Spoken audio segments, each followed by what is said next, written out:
Welcome viewers. Today we have chapter on water management in agriculture.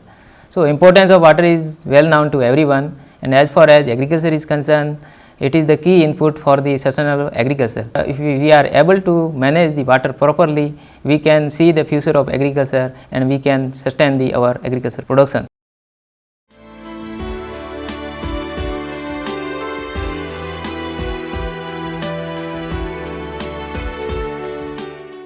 So, we see the water budget of India, then we have the total geographic area of 328 million hectare and annual rainfall of 1194 millimeter. So, if we multiply total geographic area with annual rainfall, it comes around 392 million hectare meter, and some contribution from snowfall, that is around 8 million hectare meter. So, total it comes around 400 million hectare meter of precipitation of India. So, out of 400 million hectare meter, 300 million hectare meter comes during the monsoon season and 100 million hectare meter comes rest of the year. If we see the budget of this 400 million hectare meter precipitation, then 70 million hectare meter directly lost through the process called evaporation, and 115 million hectare meter is flows as the surface runoff, and 215 million hectare meter is soaked into the soil as the infiltration. Water management chapter we can discuss in three main headings: rainwater management, groundwater management and irrigation management. So, let us start with the rainwater management. Rainwater management is extremely important because rain is the primary source of water and the major portion of the annual rainfall is received in some 100 hours of downpour of short monsoon duration, which providing very little time for natural recharging of aquifer and inevitably causes runoff loss during monsoon period and water scarcity during long monsoon period. So, as we see in the water budget, that out of 400 million hectare meter, 300 million hectare meter is received in short span of 3 months of monsoon, or rest of the year there is no rainfall. So, during that period, if we are manage that water, collect and conserve, then rest of the period we can use that collected and conserved water. So, rainwater management comprise mainly conservation of rainwater to the extent feasible and reduction of runoff losses.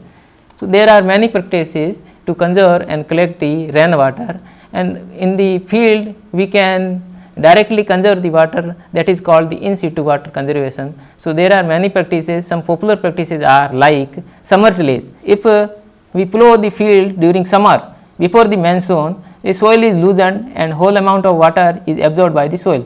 So, maximum quantity of water is retained by the soil, which will be used for the production of crop. Likewise, if we prepare whole field into small compartments and they burn the compartment, so the each compartment is absorbed with the water, and likewise whole field is retained with the water. This water can be utilized for the production of crops.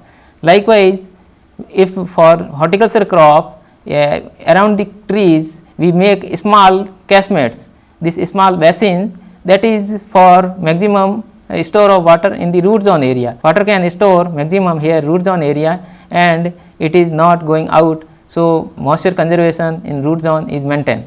Likewise, we have deep furrow. In between the normal furrow, we after 6 to 8 normal furrow, we make the deep furrow. So, deep furrow acts as a drainage also, and also excess water from this area, it comes to deep furrow and it holding the water and it connected to the main channel. So, the water is collected to the collection center, or it is also conserved in the field area. In slopy lands, we have different methods and different practices to conserve the moisture, like contour bunding. Contour is nothing but outline of equal elevation. Suppose this slopy land is there and we make a line from the equal mean sea level, that is contour, and along with this contour if we make the bund, it is the contour bunding.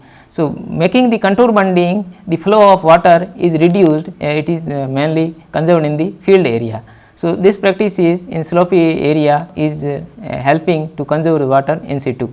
Likewise, if we are not able to level the slopy area, but a small portion if we level by excavating the soil from the upper level and pouring into the down slope, it makes small terraces.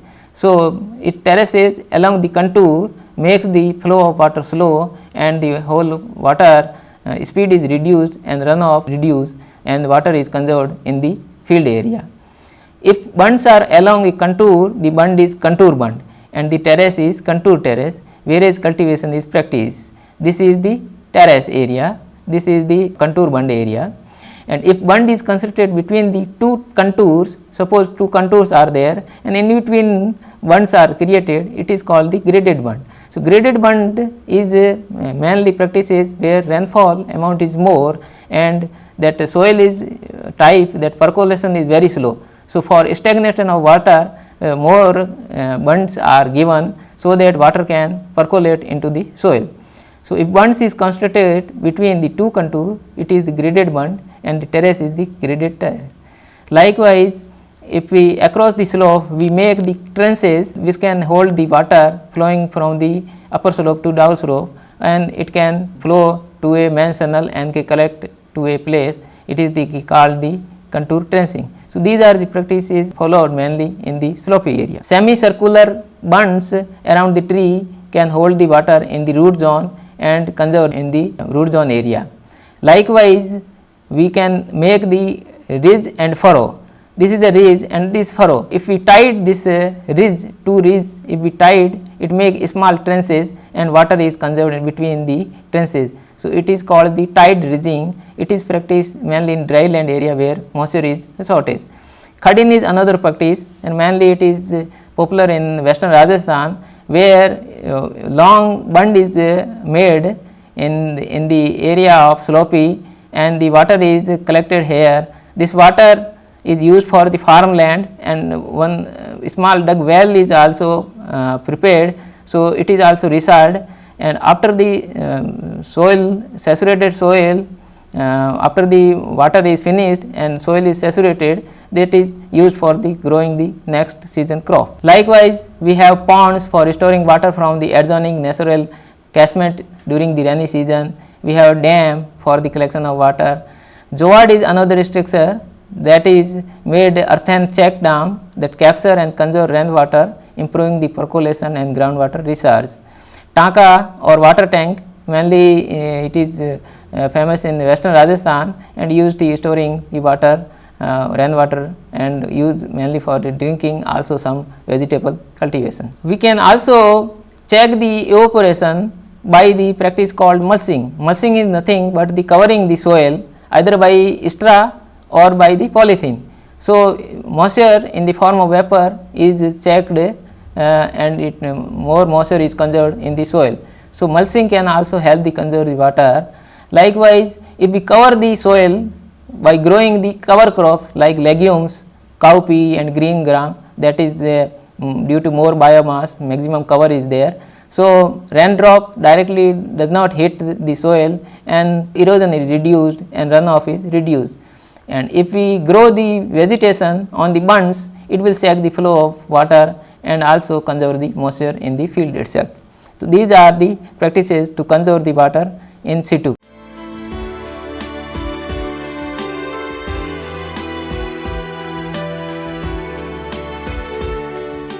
Now, we come to the groundwater management, and groundwater management we mainly concerned with the quality of water.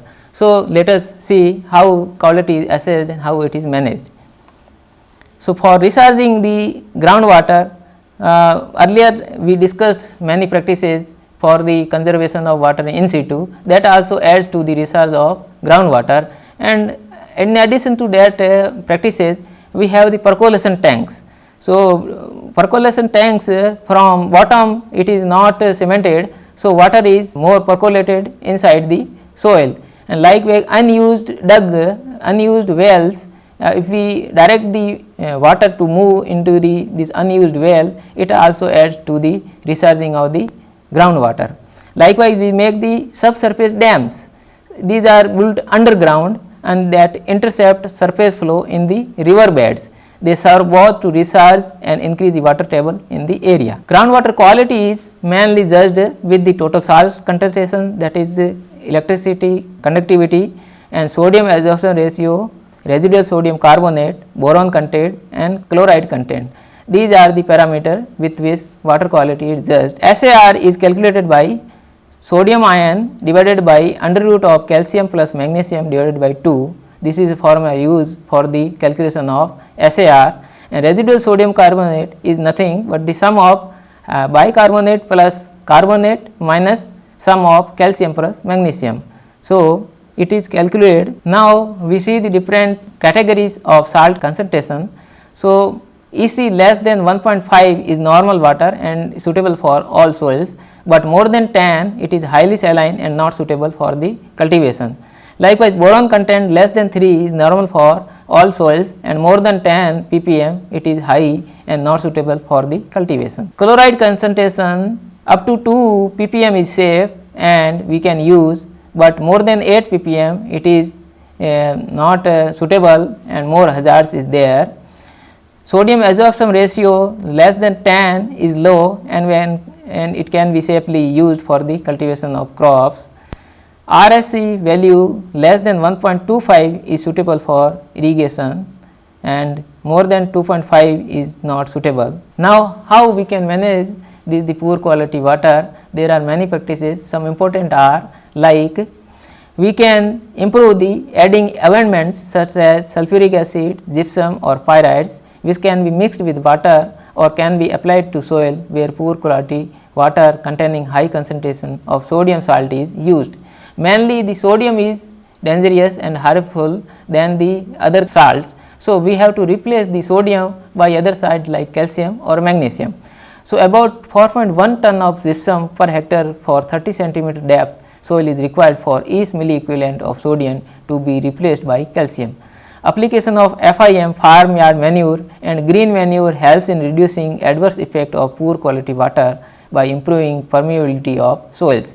Application of fertilizer, especially nitrogen, phosphorus and zinc is essential because these fertilizers are more prone to the soil and fixed in the soil. Planting seeds on the side of the ridge helps in better germination than those planted on the top of the ridge. Growing of salt tolerant crops and variety is the best alternative. Some of the crops are listed here. For total salt, barley, sugar beet, date palm, mustard, cotton, turnip, beetroot, coconut, Rhodes grass, sesbania are the tolerant species, and for boron, date palm, sugar beet, lucerne, onion, turnip, cabbage, carrot and lettuce are tolerant species.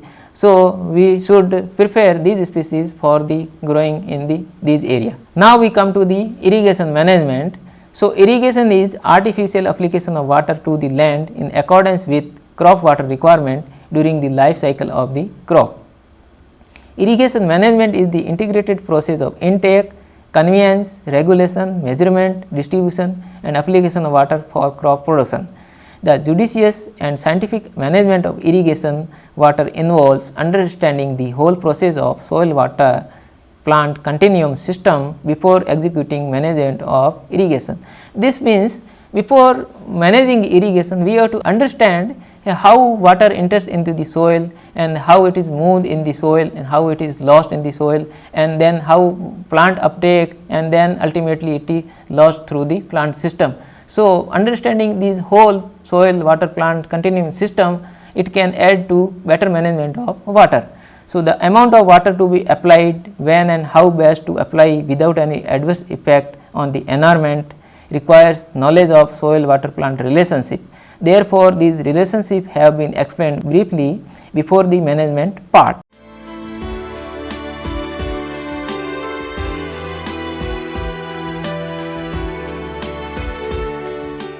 So, we start with the soil water and how it is held and at what state it is called, at what constant it is in the different energy states it is called in the soil. We start, suppose irrigation is there and or rainfall occurs. So, whole soil pores are filled with the water, all micro and macro pores are filled with the water and plenty of water is there. This situation is called the saturation stage and the tension of soil is 0 bar, no tension is there, but this water is not holding in the soil, and under the influence of gravitational it is drained out of the soil pores. So, it is called the gravitational water. Again, after the 2 to 3 days of irrigation of rainfall, the moisture is lost and one stage is comes, that is called field capacity, and the soil water tension at this stage is 0.3 bar. So, between saturation and field capacity water is held, called gravitational water. After that, again soil moisture is lost through the various process and only the micropores are filled with water. Macropores are half filled with the water and half filled with the air. So, this situation is ideal situation for uptake of plant for the water. So, this is called the available water, because maximum portion of this water is uptaken by the plants. So, this is also called capillary water, because water in this stage is mainly held by the capillary pores. So, again when various process water is lost through the various process, so amount of water is decreased and one stage comes, that is called permanent wilting point, and the tension at this stage is 15 bar. So, at this stage plant start to wilt at the daytime, and night time they can recover, but daytime they are permanently wilt. So, this is that is why it is called the permanent wilting point. So, at this stage bar is 15 bar, and between field capacity and permanent wilting point the water held is called available water, because it is mostly available for the plant growth. Again water is lost through the various process and only the thin layer around the soil water is held, and it is held so tightly that plant cannot extract it for its growth. So, this point is called ultimate wilting point at the 60 bar, and plant permanently die because they are not able to extract the water so tightly held around the soil particles. So, at this stage plant die, this is called ultimate wilting point. Again water is lost and no water is there, but water is there in the form of vapor form only, and water cannot be uptaken by the plants, and this is situation. In this situation the water is mainly vapor, and since it is not available to plant, so it is called unavailable water, and at this stage is called hygroscopic coefficient. But hygroscopic coefficient is start from 31 bar, means after permanent wilting point it starts, and up to the 1000 bar it is the hygroscopic coefficient, and water between the hygroscopic coefficient and the above the permanent wilting point is called the hygroscopic water, and that is also unavailable to the plant. So, these are the different types of water held at different tension in the soil. Now, we should also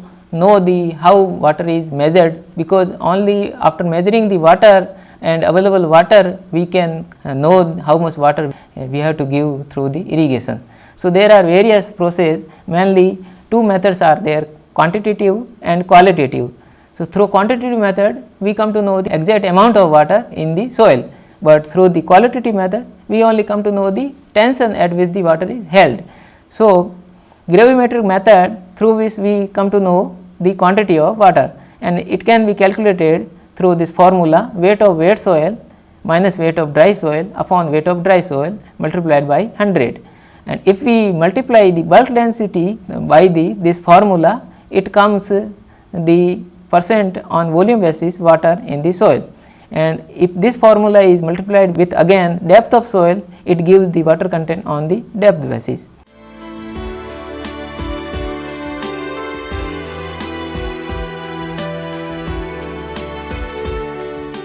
Neutron probe is an instrument that is used in the soil, and this neutron probe release the fast neutron in the soil, and these fast neutrons in the soil collide with the hydrogen atom of the water, and their speed is slowed down. So, this gauge is counts the speed of slow down neutron, and the number of slow down neutron is directly proportional to amount of water. So, one calibration curve is made by the number of slow down neutron and the water amount, and accordingly the moisture content at the soil can be known from the calibration curve with the counts of slow neutron. Again is time domain refractometer, that also give the direct quantity of water in percent basis. It works on the dielectric constant, and water dielectric constant of water is 20 times higher than the dry soil. So, this probe is inserted in the soil, and this meter directly gives the reading of soil moisture in percentage basis. Tensiometer does not give the water in quantity, but it gives the tension at which water is held. So, in this probe one hole is made in the soil, and this probe is inserted into the hole, and it is tightly closed from the side, so that soil is close contact with this probe, and then water is inserted in this tube and then tightened through the cap. After inserting the water, here is the cup is the ceramic, and water can come out through this portion to the soil. So, as water comes out from this portion to the soil, the water is reduced from the tube and a vacuum is created in this tube. So, this vacuum is read by this vacuum gauge.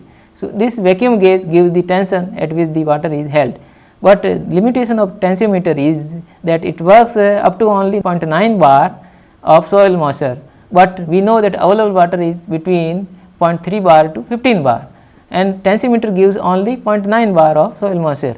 So, it can work up to 0.9 bar, but in sandy soil where available moisture is within 1 bar, so it can be used for knowing the available moisture in sandy soil. Gypsum blocks also give the not the quantity, but the tension at which water is held. So, these electrodes are there which are inserted in the soil, and it works on the principle that more the resistance, the less is water, and more the water, less is the resistance. So, by inserting this electrode, electricity between two electrodes is measured. If water is more, that resistance is less, in water is less, resistance is more. So, its resistance meter read the resistance of soil, water, and which is calibrated with the soil moisture, and moisture content in the soil is known. But one limitation of gypsum block is there, that in saline soil, even though water is not there, but it shows the less resistance because of presence of salt. So, in salt soil it is not suitable to use. Another method is feel and appearance method. In this method, we touch the soil and we press the soil in the fingers and make the ball, and then we come to know how much water is there. But so, it needs lot of experience, only experienced person can judge that how much water should be there. So, it is only experienced person can know, and for normal person it is very difficult to know the water content through the feel and appearance method. Now, we can calculate the available soil moisture by this formula: actual moisture content in percentage minus moisture content at permanent wilting point divided by moisture content at field capacity minus moisture content at permanent wilting point multiplied by 100. If we want to know the available soil moisture in centimeter, then formula is moisture content at field capacity minus moisture content at permanent wilting point divided by 100 and multiplied by bulk density and depth of soil.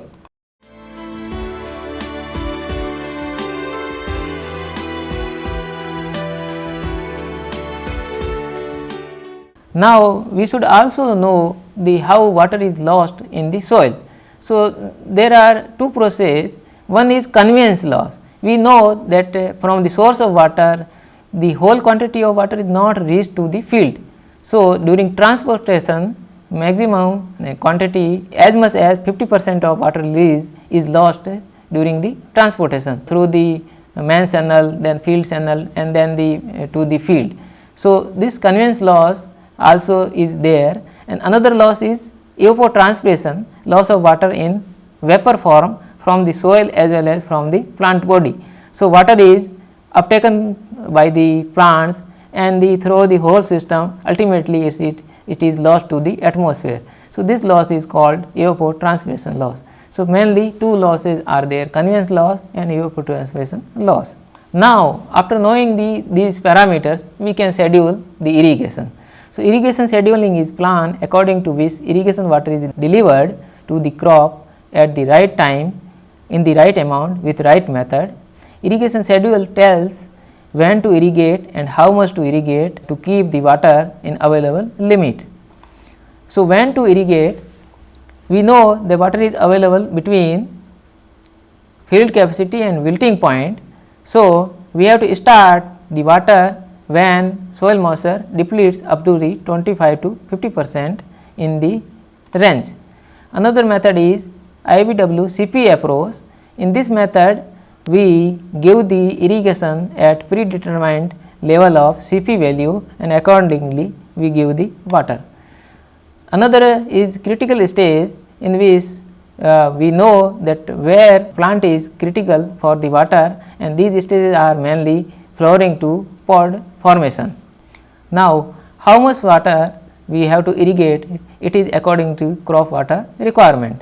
So, crop water requirement is nothing but consumptive use plus application losses plus water for special needs. So, there are water requirement differs from crop to crop, and accordingly we have to give the water. So, different methods are there to irrigated water, and it is wild flooding. We give the water in the whole field without control. We make the many small basins and then one by one we fill the water. Then border strip, we make the whole field in the strips, and one by one strip we give the irrigation. Then furrow method, we give the irrigation in the furrow and grow the crop on the ridge. And basin, we make the basin around the trees, and through the main channel we give the water. And surge, it is furrow, but we not give continuous water, and in some point we give water, then stop, then give water, like this we give the water. Subsurface is below the ground, we give the water and make the root zone wet. And sprinkler system, through which we give the water through the droplets above the ground, and drip, in which we give the water drop by drop in the root zone area. So, there are different methods, and different advantage and disadvantage of different methods are there, and we have to select the methods according to the value of methods. Drainage also part, so it is the removal of excess water from the agricultural land. So, we also have to take care of excess water in the field for the better management of water. So, for the water use efficiency, we have to give in time fertilizer, we have to plant protect, we have to weed control and integrated crop management.